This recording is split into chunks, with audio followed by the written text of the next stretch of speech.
here we got an athlete that's immediately you see those knees are tucked in. So anytime we got an athlete to where you see those knees are tucked in, there's going to be some type of tightness in that hip region. Okay, now let's go ahead and see furthermore. He goes ahead and lands. That back knee still pushed in to where that knee's pushed in as well. So that knee is down. I'm sorry. That knee is pointing down and the hips are forward. So we know that he's going to be an early rotator because his weight's on the front side. So if your weight's on the front side, it always enters, then exits out. And let's go ahead and see if that's true. Same thing, over rotation. The hips are already out. The chest is already out. And right here, he should be a little bit more extended with his hands, and he's not. Let's see if the quick turnover, and the hands are already starting to roll over. The hands are already extended with the ball going outward. And let's see it again. We'll see it in a regular play. Boom, same thing. And same thing, let's watch that front foot. As he starts to rotate, notice that knee to ankle. It's very tight. Foot comes off the ground.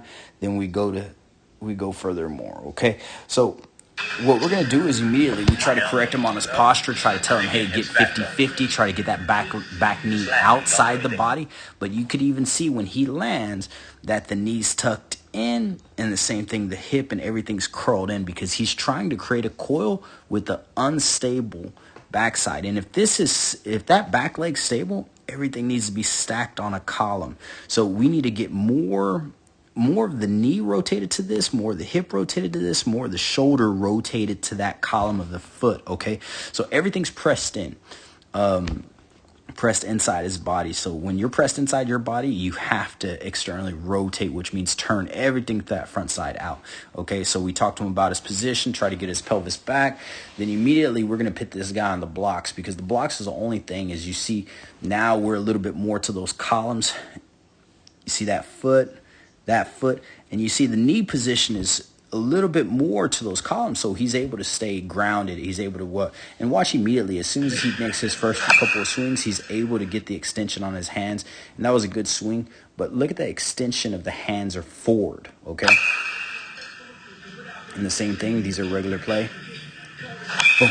So we know that the problem is there. Now he's going to have to learn how to rotate and hold the weight on that backside of that body and able to extend his hands. Now, if you're having problems with your front side, and here's another athlete, we see that back foot's rotating and we give him a little weight, and he's just going to hammer this weight without hitting the box. Hold the heel up.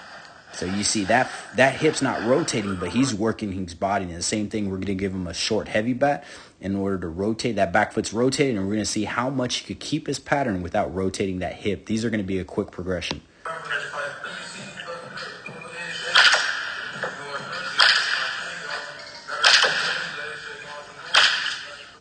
And there you go.